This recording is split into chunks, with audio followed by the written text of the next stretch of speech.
destiny is in our sights. America's future is in our hands. And the best is yet to come.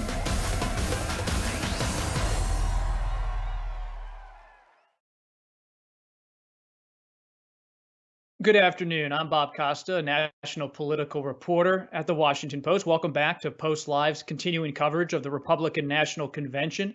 Our guest this afternoon is Representative Steve Scalise, the House Minority Whip, part of the Republican leadership, Republican from Louisiana. He joins us right now. Good to be with you. Hey, Bob, good to be with you. Representative, there's a lot going on in your own state this afternoon, some tough news with Hurricane Laura. What's the latest in your own district, and how is Congress going to respond? Yeah, we saw two storms coming in last week. You had what ended up being Tropical Storm Marco, which was initially projected to hit kind of right around the west end of my district. And then you had what is now Major Hurricane Laura, which was initially projected to hit around the east side of my district. And then, as we know, storms change over the days, and Marco kind of fizzled out, fortunately. But now Laura is a massive storm, category 3, potentially a 4 when it hits ground. It shifted a lot to the west, so it's literally going to come in right at the Texas-Louisiana border. So, my prayers are out for my friends in Lake Charles and in the Galveston area. There's definitely going to be a lot of storm surge. We're seeing in Lake Pontchartrain in my district some storm surge, where the water levels are rising, but they're not projecting any house flooding or anything like that right now. Hopefully, we say our prayers, but you are going to expect and see a lot of damage, wind and rain out in Southwest Louisiana and Southeast Texas. And then it is a fast moving storm. So it should be moving in and out pretty quickly. So at least it limits the damage, but there's going to be, you got to expect a lot of rain, a lot of flooding. And we've talked to FEMA. The president issued an emergency declaration that our governor requested on Sunday. So I know FEMA has been on the ground in Louisiana ready to go, and shelters are already set up. I know a lot of people have evacuated to low-lying areas, and the president's ready to help however he needs, and FEMA's ready to help, and have been working very well with our governor. I've been in touch with our governor and all of our local elected officials, and they're taking all the necessary precautions and making sure people know and are taking the storm very seriously. Beyond those executive actions in the executive branch, what about Congress? Are there any discussions among you and other Republican leaders about a possible relief bill for Louisiana and Texas at some point before the election? Well, right now we have checked the disaster relief fund, and it's got well over there. There will be at least $25 billion in the disaster relief fund, which is the first place that you go to when FEMA needs the resources to both come in at the beginning to help local governments prepare and evacuate people. And then if there is damage, whatever the damage is, clearly there will be damage in this storm, then FEMA's ready to step in, and they have the money they need right now. Obviously, if they need more, we'll have that conversation and have to move legislation. But right now, there's over $25 billion in the disaster relief fund. Speaking of negotiations, what about COVID relief discussions? It was reported earlier today by Politico that Chief of Staff Meadows has at least made some kind of overture in some way to House Democrats. What exactly it is, it's not clear. Is there any behind the scenes activity that's notable and that you can share with us this afternoon? Well, Bob, there's been a lot of negotiations really for weeks now on different components. What I would like to see is us focus on helping families who are struggling, helping small businesses. The Paycheck Protection Program is probably one of the most successful and effective programs Congress has put in place in relief packages that I've ever seen. I mean, millions of small businesses are still alive today because of that relief. Now, if you look, a lot of those businesses, and I see the restaurants in New Orleans, the customers just aren't back like everybody was expecting. In retail, a lot of retail stores, especially storefronts, are still experiencing because you might be at stage 2 at many states, not yet even stage 3. So they're struggling as well. And some businesses are up. Grocery stores might be up 30%, but restaurants might be down 50%. And so what I'd like to see us do is go look at all of the money that's out there. I've already identified over $500 billion in relief package money that we passed in the CARES Act and other packages that are not spent yet, that are still out there. And for example, Paycheck Protection Program, there's over $130 billion still in that fund that can't be spent anymore because the program expired. I'd like to see us work on making that money more flexible so that you could have a second round, for example, for certain businesses. You pick a threshold maybe if you're under 75% or 50% of your revenue, you could go back and get another round of paycheck protection relief. That would help a lot of these small businesses that are trying to figure out, will they even reopen? Because that question is being asked by a lot of these businesses. And unfortunately, we've heard some of them already say they're not coming back. We want to limit that. So I'd like to see us focus first on the money that's still out there. States still have a lot of the 150 billion we sent them. Over half of that money is unspent. Let's make sure it's flexible enough, for example, to reopen schools safely. If schools say that they need sanitizer and masks, there's money available today for those needs. And if they need more, let's go back to the table and look at making that more flexible. So those are the kind of things I'd like to see us do. Obviously, we put a lot of money into vaccine development. You saw President Trump with Operation Warp Speed, really putting all the weight of the FDA on working with the drug companies who are in stage 3 testing of vaccines. This is incredibly revolutionary scientific research that's being done, really because the president got red tape out of the way. Because sometimes, they're not cutting any corners on safety. They're testing over 250,000 Americans who signed up and said, we want to be part of the test. That's revolutionary too, because it's a new virus, but it's affected so many people. It's spread so widely that you have a lot of people that can be tested and want to be part of a test on a vaccine. And what the president decided was, we're going to take some federal money.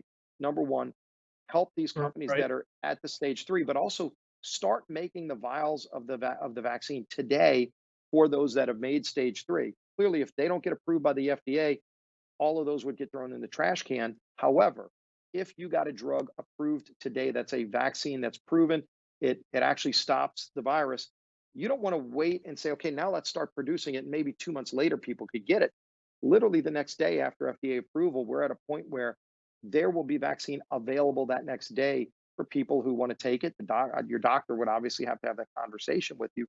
But that's the kind of work that's being done. We've put real federal money out there to get us to this point. And I hope that we're able to see an FDA approved vaccine or multiple vaccines in maybe the next few weeks. Let's turn back to the convention, Representative Scalise. You spoke Monday. You offered a personal story reflecting on the time when you were shot in 2017. Why did you choose to have that message at the convention? Well, I want people to see the side of Donald Trump that a lot of people don't get to see. I work with him closely on policy. And clearly, when you're in a meeting with him on policy, whether it's the Tax Cuts and Jobs Act or you're working on a foreign policy initiative, he's very engaged. He seeks input from everybody. You better come to the room prepared because he's going to challenge. If you have an idea that you want to see in the package, if you can make the case, then he's very open to those kind of ideas and he'll engage with you as well. But it's the human side of him. I mean, you literally get to see how much he cares about people and how much he fights for those forgotten men and women that Washington had really left behind for so long. When you see his rallies, why are so many people out there? Why are there more people outside who can't get into the arena who just want to be there to see him? Because he's fought for those forgotten people. And I get to see it. And again, I shared the story when I was in the hospital. I mean, this is maybe the lowest moment in my life and for my family. They didn't know if I was going to make it through the night. And on his birthday, President Trump showed up with the First Lady to just come and see how I was doing that first night and to console my wife. I mean, it was incredibly tough for Jennifer. She didn't know if I was going to make it and if our 2 young kids were going to have to grow up without a dad. And so he would just call and just randomly check on me throughout those next few months that I was in the hospital. And it's that side of the president that I think a lot of people don't get to see. And I wanted to share that. When you talk to House Republicans or House GOP candidates, are you encouraging them to embrace President Trump as a symbol and in their own campaigns in terms of their literature and their message? Should they run as Trump Republicans this year? Well, first of all, when you're talking to candidates, you want to make sure that they're identifying what they stand for first. And you have to run for a reason. And you're seeing these candidates, some of them have military backgrounds, some of them have legislative backgrounds or business backgrounds. They're people that know what's at stake, that this is literally a fight for the direction of our country. Are we going to continue to be a country that believes in the individual freedom and fights for those free market principles where you control your own destiny? Or are we going to move towards socialism where government makes those decisions for you? That's what's at stake in the election. So the first thing you've got to do is identify why you're running and what you're going to do to help fight to make this country even stronger and more secure. And then obviously President Trump he's our president. He's the leader of our party, and his agenda and the things that he's talking about are going to be things that you're going to have an answer for whether, whether you support everything that he's doing or not. You have to definitely answer. And I think, frankly, if you look at all of our candidates, they support what this president's done. They want to come fight with President Trump to rebuild this economy. He built it back once. We had the hottest economy in the world before COVID. Nobody denies that. And it was because of President Trump's policies. Well, if we get through this in these next few months, which we will, we're going to have to rebuild that again. And there's nobody better suited than President Trump to do it. And frankly, these candidates want to be a part of that. So I don't see anybody running away from President Trump. Frankly, I see them embracing the idea that we can work together to make this country even stronger. Representative, where do you stand on this QAnon issue? If a candidate has espoused any sort of support for it, what do you believe the party should do?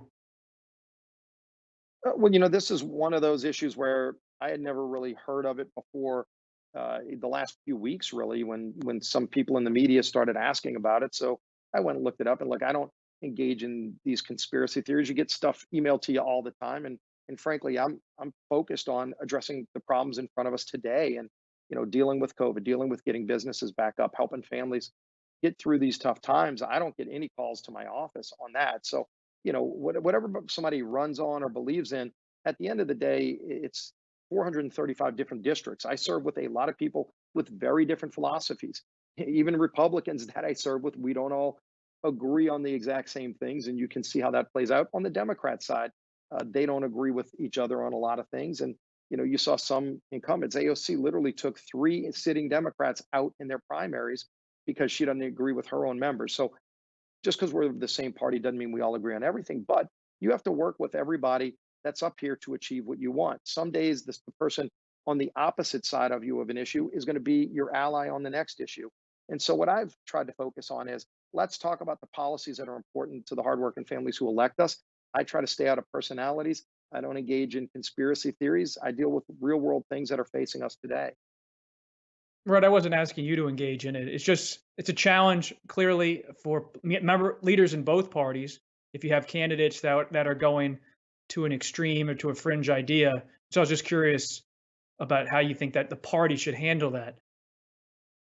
I think, when you talk about specific things, and again, rather than being vague about it, if somebody says something inflammatory, if somebody says something racist, if somebody says something bigoted, or, the anti Semitic views you see up here, those are the times I speak out on both sides. If a Republican or a Democrat does something like that, I'll speak out. And I think everybody ought to speak out. But in general, if somebody's got a different philosophy than you, I try to respect people's differences. I try to work with people where I can help solve problems that get this country back on track. And there are a lot of problems we need to solve. And I enjoy working with this president on those problems that he wants to confront.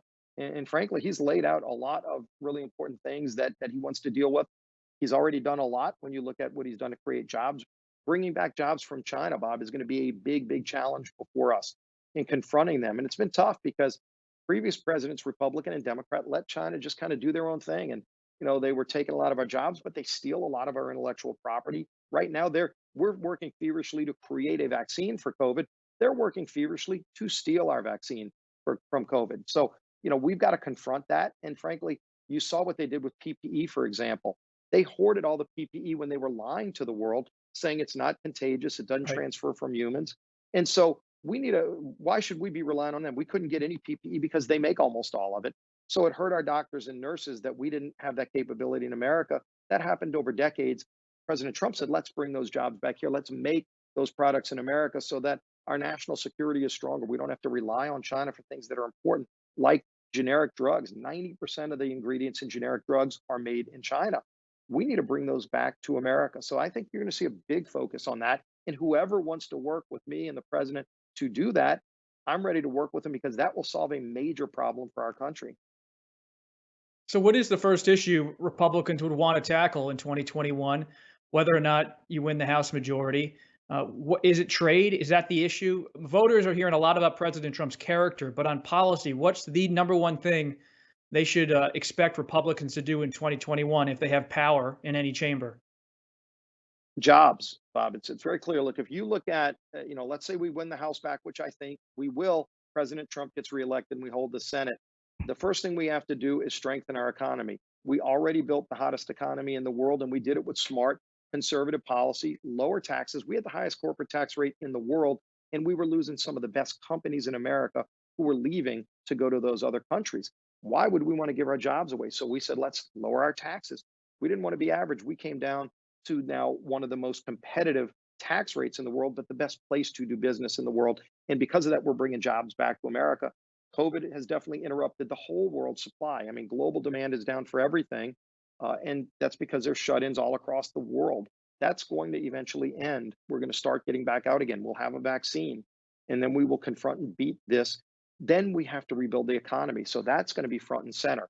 Clearly getting through COVID, but I think before January, we will have at least one, if not two, vaccines approved.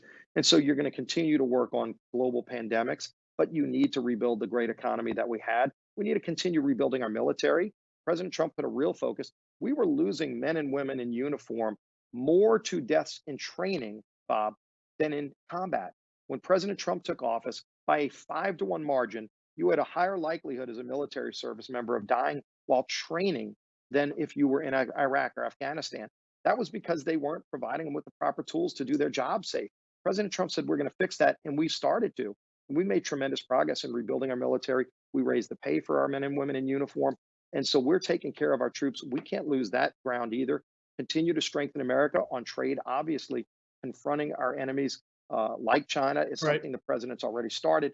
Then you look at what he's doing in the Middle East, for example. We just got an agreement that President Trump helped broker between the United Arab Emirates and Israel. That's the first time in 25 years that a Muslim country has said, we want to have normalized relations with Israel. It's a major development.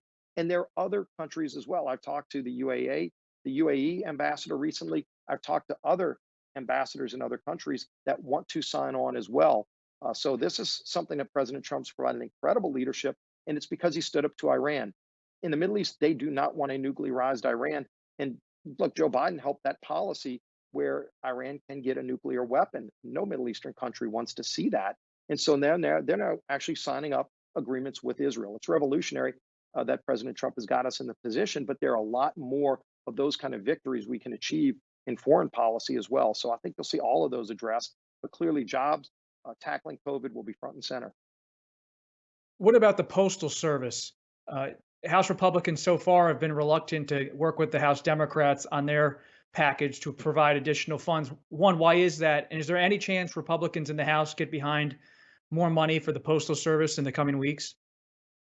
Well, the first and most important thing to recognize, and the Postmaster General himself testified under oath, they've got more than enough money to operate through the middle of next year. If we don't give them another dime, which we're going to have an appropriations process in October, but if they didn't get another dime, they have more than enough money to run through the middle of next year, and they will have all the capabilities to carry out a safe and fair election. If there will be, whatever the percentage is, maybe 25% of all votes will be cast by mail. We shouldn't be just mailing ballots to anybody on a roll legally or illegally. That's a concern.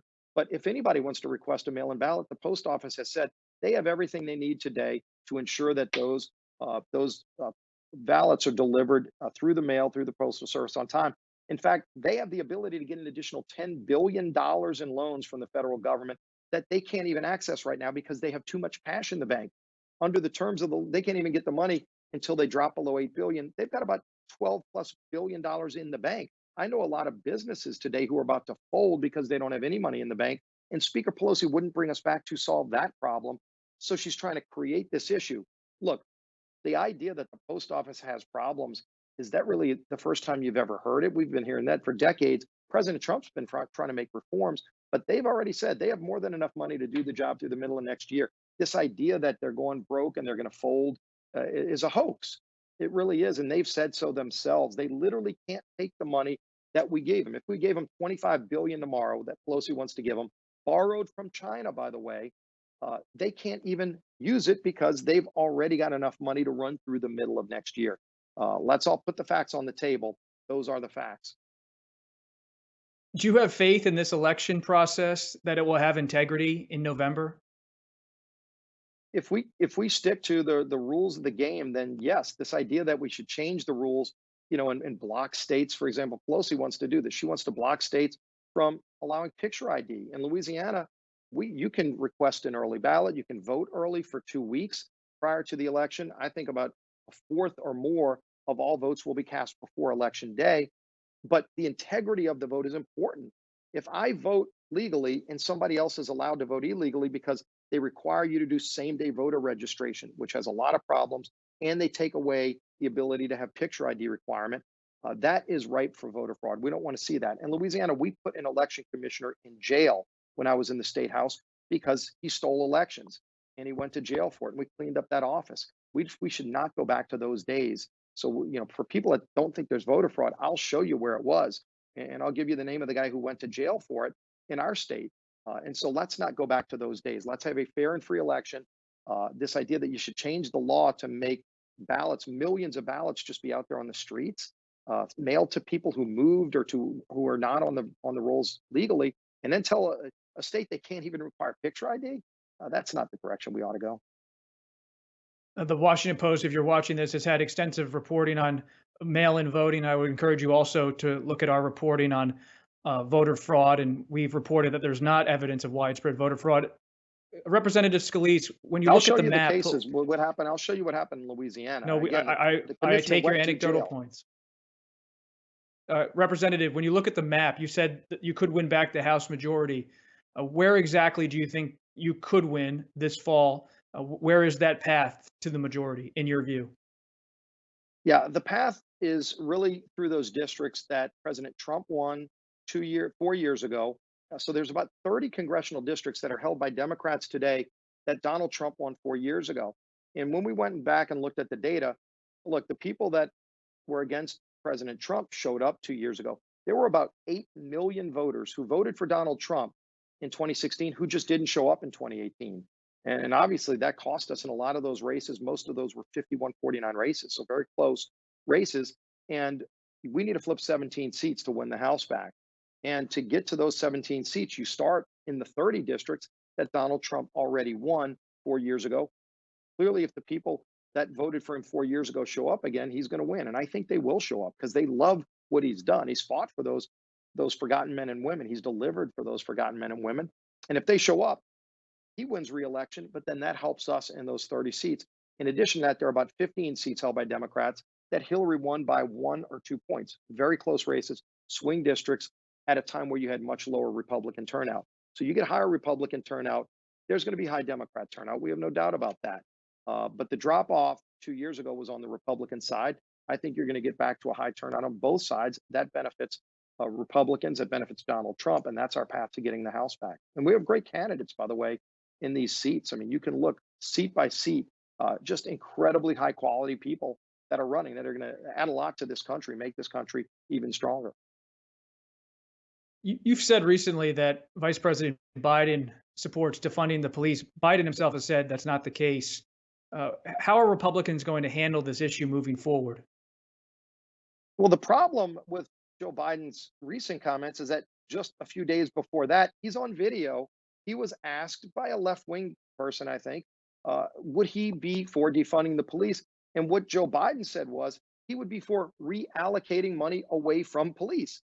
Now, if you really think people are foolish enough to buy the difference, I mean, do you really think if I'm going to reallocate money out of your bank account, I have defunded your bank account?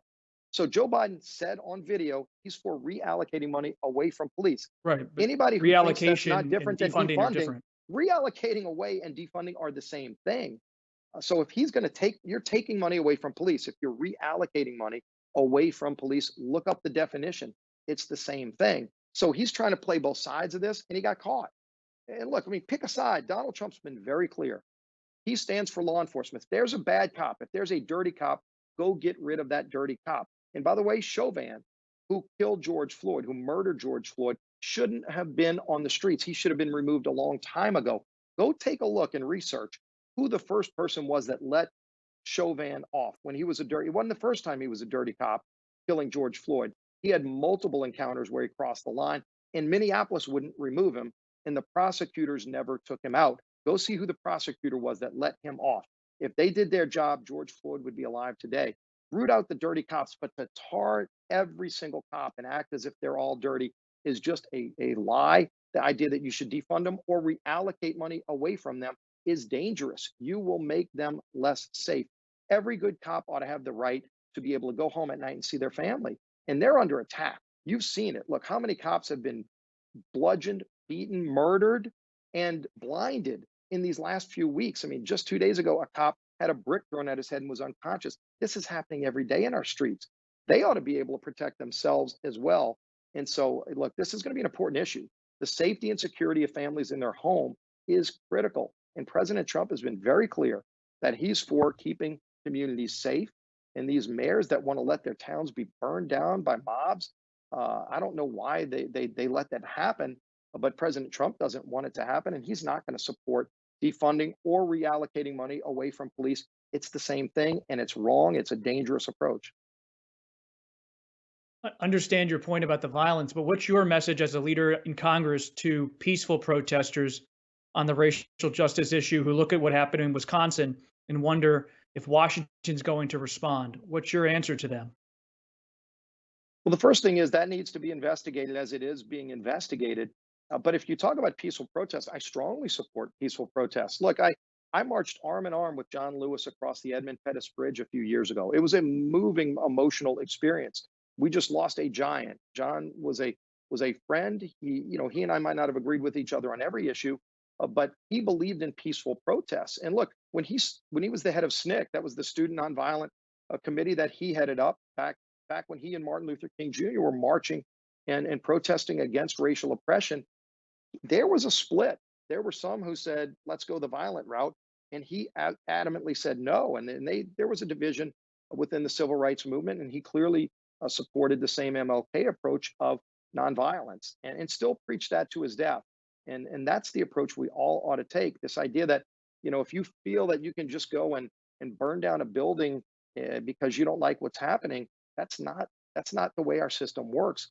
Go fight for justice peacefully, the right way. That's how we've gotten change that we've gotten. I mean, John Lewis, because of what happened to him and the way that people saw what happened to him, that really did help change this country for the better, because he really did spark a movement, and George Floyd sparked a movement. But let's take it the right way. Don't it shouldn't be taken to condone violence. It should be taken to address police brutality and rooting out dirty cops. That's where the focus needs to be. And I think Tim Scott had a really good bill that he worked with Pete Stauber, who was a cop, by the way, in Minnesota, and then he came to Congress, and they worked on really good reforms that will address that problem, not tainting every cop as a bad cop, but going after the dirty cops. Representative Scalise, I first got to know you as a reporter when you were running for whip years ago. And so for the final couple minutes here, just put on my congressional reporter cap. If, regardless of whether the Republicans win back the House or not, are you personally planning to run for the whip position again this fall? I guess we had this issue 2 years ago when we were in the majority and everybody was trying to speculate who's going to run for which seat. And I was very clear back then, our focus needs to be on getting the majority back here. 2 years ago, we were trying to hold the majority, obviously, for a lot of reasons, especially the big drop in turnout on our side. We lost the majority. So anybody who thought they were going to run for something, the world changes. You don't know where it's going to be in November. My main focus right now is doing my job. I understand, but do you like being in the leadership? Do you like being in the leadership, and would you like to continue to serve at some level? Yeah, absolutely. I'm honored to have this position as the Republican whip, and it definitely takes a lot more responsibility, but it also gives me the opportunity to battle even harder for the things I believe in, to try to fight for the conservative values I believe in, and I want to still do that if my colleagues would have me. But I've always said, do your job, focus on your job. The rest will take care of itself. If you're worried about the next thing, you can go look at all those people that have a job today and they're trying to get somewhere else. They're not doing their main job, and it doesn't turn out well. I just thought, after covering that Speaker Ryan experience, you always need to check in once in a while with congressional leaders and ask where their heads at. It's always a good question to ask, but I really do love this job. It's challenging times now. Like, I was a state representative during Hurricane Katrina. We dealt with incredibly challenging times then, and what I learned then is, when you're in the middle of a crisis, just keep your head, listen to smart people, and make the best decisions you can, and help as many people as you can. And that's what we're doing right now. And let's get through this. And when we get through it, I think we're going to be an even stronger country. Representative Scalise, appreciate your time this afternoon. Thanks for being here. Bob, always great to be with you. Good seeing you. Good to see you. And thanks everyone for joining this conversation. I hope you stick with us. Don't turn off this live stream. In a moment, my colleague Frances Stead Sellers, she'll be talking with Linda McMahon, the head of the pro-Trump super PAC America First Action. That's Linda McMahon. So stay tuned. That'll be a good conversation. And I'll be back at 4 o'clock on Thursday with the president's senior counselor, Kellyanne Conway. That should be an interesting conversation as well. But thank you for joining us. I'm Bob Costa, and I'll see you soon.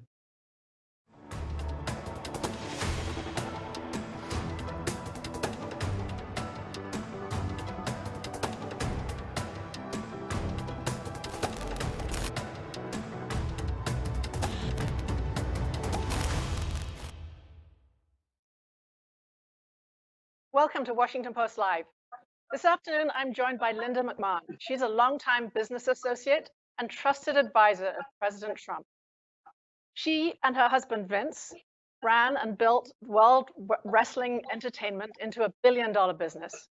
She then headed the Small Business Administration under President Trump, and she left that position last year in order to head the super PAC, America First Action. It's the largest PAC supporting the president in his re-election campaign. So on this third day of the Republican National Convention, please join me in welcoming Linda McMahon. Thank you for joining us, Linda. Thank you, Frances. Well, it's a great pleasure to have you. And you know the president probably as well as anybody else. When you're thinking about tomorrow night and his speech, what do you, as an old-time friend and longtime business associate, think his most compelling message will be? Well, I think the president is going to continue to talk about the things that he has done while he's been president. First of all, then I think he'll look forward. But he will talk about his successes in lowering taxes, rolling out regulations, better trade deals, and unleashing the energy sector. Those have been his strong suits. He's created so many jobs. Unemployment was at an all-time low. African Americans and Hispanics had the best unemployment record in history. And women, I think, had their best employment numbers going back 70 years. He's going to tout those accomplishments, and he should, because they are very, very worthwhile. He's been an absolute excellent president in keeping the promises that he made. I think going forward, you're going to look to hear him talk about more tax increases. I don't want to get ahead of him, but I think he's already released some of these things. He's going to be talking about more tax reductions, especially for the middle class. And he really does want to bring more manufacturing jobs back to this country. And if he's he may incentivize large corporations to come back. We want our supply chain to be here. We want things to be made in America. We'd rather be exporters than importers of all of the things that we need for manufacturing. He wants to continue to create more jobs and have the United States be independent and not reliant upon countries like China and others for the very basic things that we need. And I think we saw during the COVID epidemic how important that is. So I think he's going to be talking about all of those forward-looking things to continue to get back to, if you will, the robust economy that we had prior to COVID, and even to do better with that. Well, yes, we have seen some jobs coming back, although millions remain unemployed, and also stocks have rebounded. But what does that mean for the men and women who work on Main Street, the working and middle-class people who are on our main streets across the country? Well, there are a lot of those people who have not been able to go back to their jobs simply because they're still closed. Some of those states still haven't reopened. Some have tried reopening. COVID had a surge. They've had a partial shutdown again. So there just aren't those businesses, obviously, that have not been able to reopen 100% the way they were. I know just here in my hometown, and I live here in Greenwich, Connecticut, many of the restaurants have not reopened. Some are still closed. They have carry out, they have curb service, but they're not, fully open and functioning. Hair salons are really coming back, though, because we do have a lot of influx of people coming in from New York who'll come over to Greenwich and who are moving into Greenwich from New York. So some areas, some cities are seeing that, but Main Street America in the Midwest, where they haven't been hit as hard so far, they're still open and flourishing, but we have to watch out for the rural areas as well. But there's still a lot of people whose businesses just haven't been able to reopen. Even those who had some help from PPP, who kept employees on board for a good while. Now that ended at the end of July, so they're in a little bit of a flux again. So there still are people that are out of work. But I think what we've seen, oh my goodness, look at how many jobs have been created in the last 3 months. I mean, July, 1.8 million, and over the last 3 months, over 9 million jobs. And if you reflect on history a little bit and look back to the Great Recession, it took 4 years to create 9 million jobs after that. And we've done it. This administration, President Trump, has done that in the last 3 months. So I think you are seeing that economic rebound, and we're going to get back pretty quickly, I think, to our full employment numbers. And but everybody just has to keep working at it.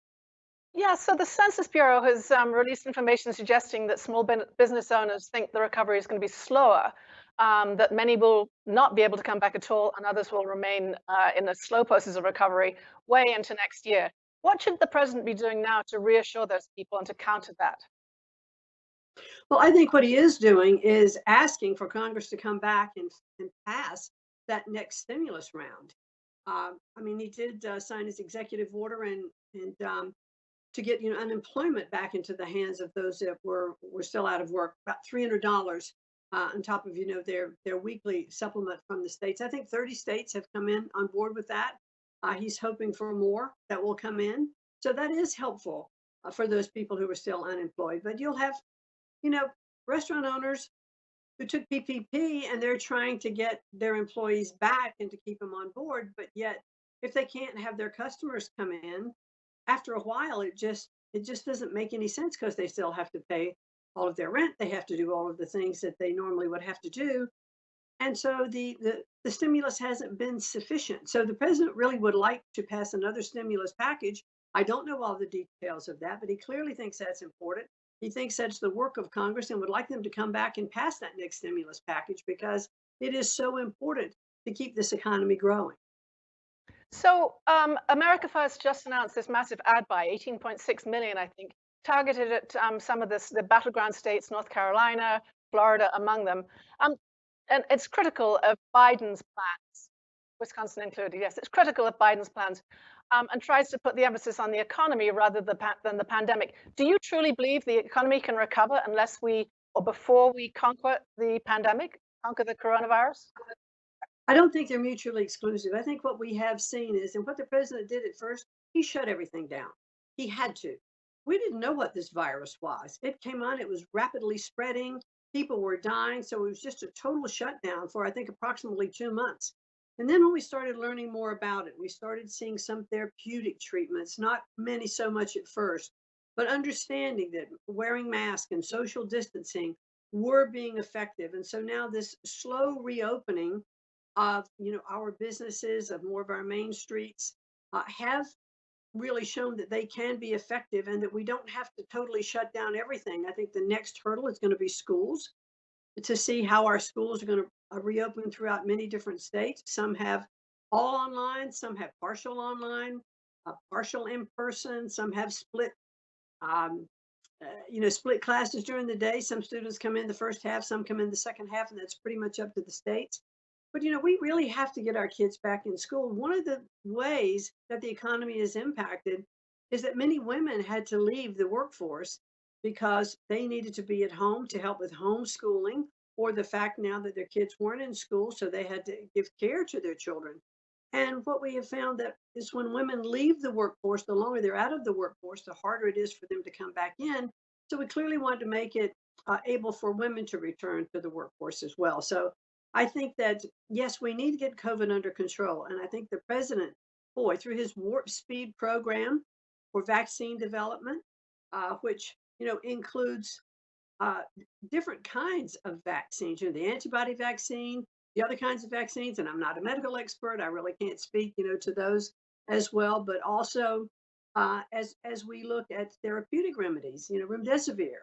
And I know there's been some controversy about a couple of the other drugs, but they have proved effective in some ways when used early. And so I think there are many ways to attack this pandemic, and I think we're doing it really well in the United States. And so that is going to help get more and more control over COVID, more wide openings. And our hospitals now are not at maximum capacities. And that's what we needed to do. We needed to make sure, first and foremost, that our medical facilities were not overrun.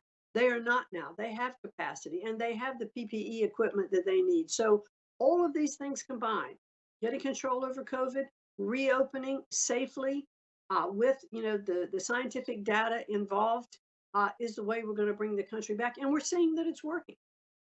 Well, let's talk a little bit about a part of the country where Joe Biden may have a more appeal than Hillary Clinton did in 2016, and that's the Rust Belt. Michigan Governor Gretchen Whitmer thanked Biden for rescuing the auto industry there. What should Trump be doing in those parts of the country to persuade voters that a Trump administration, another Trump administration, is the way to go for them? Well, I think the president's doing that. I mean, clearly, well, first of all, let's look at a little bit of law and order with the unions for, the police departments that are so much backing the president. And we have so much that's going on in our country now. I mean, I honestly think the Democratic Party has to be careful because right now it's being looked at more as the lockdown party and the anarchist party, if you will, because look what is going on in so many of these big cities across the country. And it's just continuing and continuing. And the governors and the mayors aren't really doing anything about it. Even at the Democratic convention, he didn't have one word about what's going on in these big cities. Now, when you look at the police or the first responders or the workers and the small businesses who are they might have just rebuilt from COVID and now their businesses is burned and or they destroyed and they can't go back. I mean, these are all things that I think are not being well received relative to those would-be supporters for Biden. But tell me, from your experience as SBA administrator, what did you see Trump do specifically in these Rust Belt states to help workers? Well, as the SBA administrator, I mean, I actually went to all 50 states. I went to all 68 district offices throughout the country. And the main thing with small businesses was tax reduction and regulatory rollback. Those two things help more for small businesses to grow, to spend their money within their businesses, to hire new people, to have more innovation in what they were doing. And I was told throughout the country that that tax relief meant so much to them that they were able to reinvest and to hire more in their businesses. So you referred at the beginning of our discussion to raising taxes and lowering taxes. On your website, you're very critical of Joe Biden for proposed raises in taxes. Now, those taxes could cover things like cheaper or free healthcare for people, college tuition relief, those sorts of things. What is Trump proposing to do to help people who have been burdened by debts in those areas if he's not going to raise taxes? Well, a robust economy creates a lot of money to pay for, to repayment of loans, to give people jobs. I do think that he has provided some relief by postponing, college payments. So I think that the president is really looking at all of those areas so that the economic recovery will continue to be strong. The other issue you raised at the beginning is one I wanted to ask you about is China, of course, bringing jobs back from China. Again, your website is very critical of Biden, saying he helped bring China into the World Trade Organization at the cost of American jobs. But tell me about Trump. How should he move forward in relationships with China? Do you want him to play hardball, or do you think a softer approach is appropriate at this moment? I think the president has the best sense of how to deal with China, and he's clearly been successful in what he's done before. The first round of the trade agreements, they are, according to the latest information I've heard, they are complying with that first round. They are buying billions of dollars worth of crops from our farmers, which was really a significant part of the trade agreement. I think as we move forward, we want to look at more IP protection. And that is very important to small and large businesses, is to have the products that they are inventing and the processes of being creative, the innovation that they're showing, that they are protecting. And I think that's something the president will continue to want to solidify with these negotiations. I think the president has shown that he's incredibly angry at the fact that China actually released this pandemic on the world, not just the United States, but over 180 countries. And I think he's been very clear about how angry he is about that and how it did not have to happen. Thank goodness he did close the borders to China and then to Europe and to save, millions of lives at the beginning of the pandemic. But I think the president will have the right approach for China. He has shown that he has, I think, his finger on that pulse, and he'll change. There are some things that he will be more agreeable about, and there's some things that he'll take a very hard line with. I mean, Secretary, a negotiator, Lighthizer, and has just been tremendous in his negotiating, with China, and that will continue as well. So another area that you're highly critical of Biden on your website is what you say his sacrifice of jobs in order to advance, I think you called an extreme environmentalist agenda. Do you see prospects for increasing green jobs, green energy jobs? From Under a if Trump it were a administration, president- would you? Yeah. I'm sorry, under a Trump Would administration you or Biden? advocate? Would you advocate increased numbers of green energy jobs, or not at all? Well, I think where it makes sense, and I think the president clearly has not said he is against green jobs or against anything like that. But what he does realize is that fossil fuels are a critical part of right now the economy and the energy sector of not only the United States but the world, where we would export to. So he is a strong proponent of fossil fuels, and he knows that we can't just eliminate them. As we move forward for other forms of energy, he would definitely support that. But he's not going to totally sacrifice all of the jobs in America and not being able to satisfy the needs of the rest of the world by simply moving to an all green agenda, as certainly Vice President Biden has indicated he wants to get to. I can't help but thinking as we talk about this of the wildfires blazing in California and the hurricane impending, about to hit the Texas and Louisiana coast, both climate-related disasters. How do you evaluate the human and economic costs of disasters like that?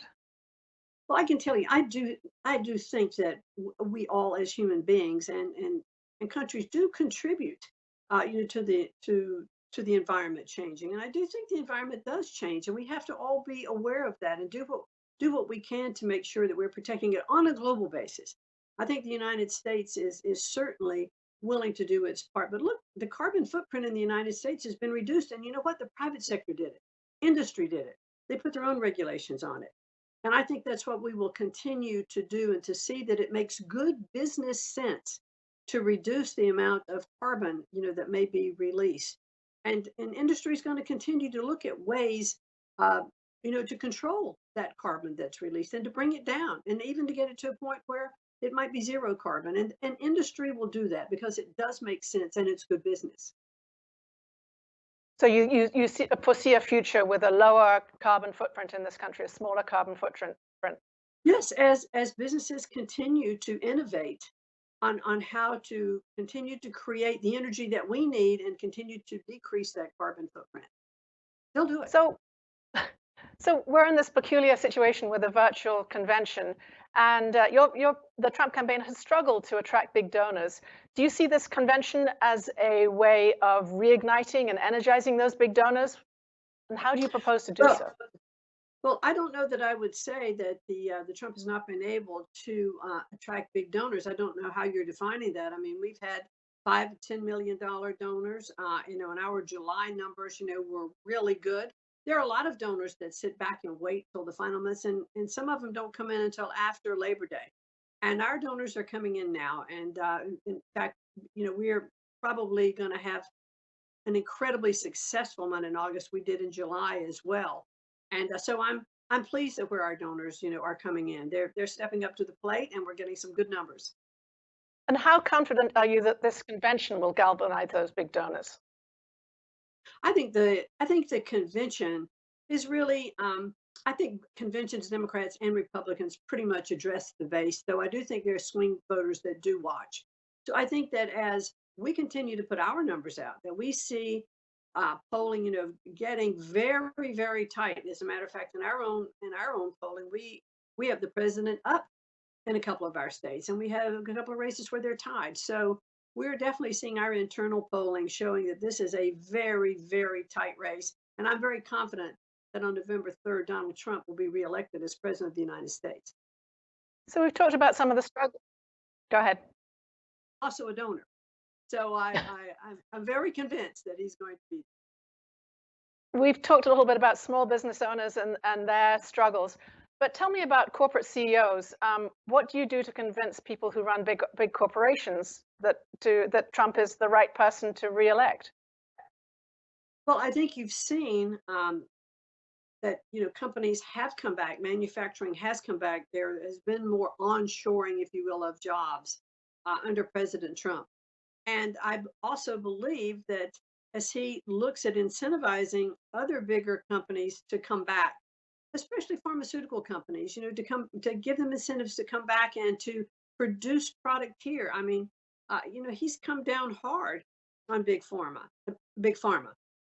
He has, talked about this favored nations clause in policy that he believes is right for the United States to bring costs down to be on par, with the rest of the world, that the United States citizens shouldn't have to pay more, than the citizens of other countries. So, but the way that pharmaceutical companies then can make up for that is to make their product here in the United States. And let's all work together to make sure that we can bring down the costs of that manufacturing by making the regulatory environment the right regulatory environment, for production and for manufacturing, and not overly regulate. And I still think there is room to go for our manufacturing processes so that we are not over-regulating. So as we move into this fall and winter season, and we potentially have a recurrence of COVID and also flu and cold season, how optimistic are you about keeping small businesses like restaurants open? And a second part to that question, what's happening with WWE, with your own business? What precautions are you taking? Well, I'm really not a spokesperson for WWE anymore. I'm not an officer there. I'm not even on the board. I'm a shareholder, so I watch what WWE does, but I'm really not a spokesperson for WWE. But in terms of where businesses are going to be in the fall, I think it's just we're going to have to wait and see. I am optimistic that businesses are going to continue to be able to reopen and to stay open because we will have more therapeutic drugs to treat coronavirus. I think it will last, and it will last a shorter period of time. It won't be as deadly as it's been. Our hospitals are prepared. The president, really went to great lengths to make sure that we had ventilators that we are making now in this country and shipping to other countries. He wanted to make sure that we had all the PPE equipment. When he took over from the Obama-Biden administration, I mean, you've heard him say the cupboards were bare in terms of PPE equipment and ventilators, and it was almost really gearing up and starting and even using, the defense provisions to make sure that companies would step up to the plate and manufacture these. He didn't have to use it often, but he did some, and he didn't hesitate where he needed to make sure that we could resupply our stockpiles, be able to ship to hospitals and to make sure we didn't get in that situation again. So I think the therapeutic treatments and remedies, hopefully we're going to have a vaccine in the fall. I mean, it's going to quote warp speed. FDA is really fast tracking things like, the antibody vaccines. I know that was walked back a little bit this week in terms of, its overall success, but I think there's real hope for that. And as we look at ways to treat and control COVID, if we all continue to practice social distancing, wearing our masks in areas where we can't social distance, we've learned a lot. And I think we're going to be better served in the fall, obviously, than we were when this pandemic hit, when nobody knew what it was and how to get a handle on it. So we've learned a lot now. I'd like to spend the next few minutes talking about a group of voters, women and suburban women in particular. You've known President Trump for a long time. What has he done to help a successful woman like you model a career as a woman for other women who are out there and ambitious women? Well, if you go back to small businesses, women create more small businesses. Sometimes it starts as a cottage industry or whatever. And so they start to grow these small businesses. They hire 5, 6, 7 people. And I'm not just talking about some of the small business that you would think about that we might stereotypically look at with women like hair salons and nail salons. I'm looking at tech companies and tech businesses that they'll start in their home and that they'll be able to, to branch out and to hire new people. So when you had tax relief come in, when you had regulatory relief come in, when you had the SBA, which is on the ground with its 68 district offices, having women's business centers that women could go to and understand how to pitch their business, how to approach banks, how to get loans, all of these things under the Trump administration, I saw them firsthand. I met with many of the women in the business, women, they're called WBCs, Women Business Centers, and they were actively interacting with young entrepreneurs. Sometimes entrepreneurs can be geniuses in what they're creating or the business they're developing, but they really don't know how to write a business plan and they don't know So how to pitch their business to banks. So, relieving banking regulations and freeing up money supply to businesses that were starting, all good things that help grow the number of businesses and jobs. 2 out of 3 net new jobs are created by small businesses, and half of our GDP in the country are really from small businesses. So it's incredibly important. Women are a huge part of that workforce, and that's one of the ways that women were incentivized to so grow. both at the SBA and at the Super PAC, you meet women from all sorts of walks of life. How do you persuade never Trumpers to consider voting for Trump? What's your line? Well, yeah, you have to continue to look at what he's accomplished. How much better did the economy get? How many jobs were there created? And it's not, believe me, as big a leap as it might have been at one time. And I constantly, hey, everybody doesn't like the president's personality. I think the first lady even indicated last night that you're never you always know what the president's thinking, even sometimes when you might not like it. And I think I always look at what has he delivered, look at substance over style sometimes.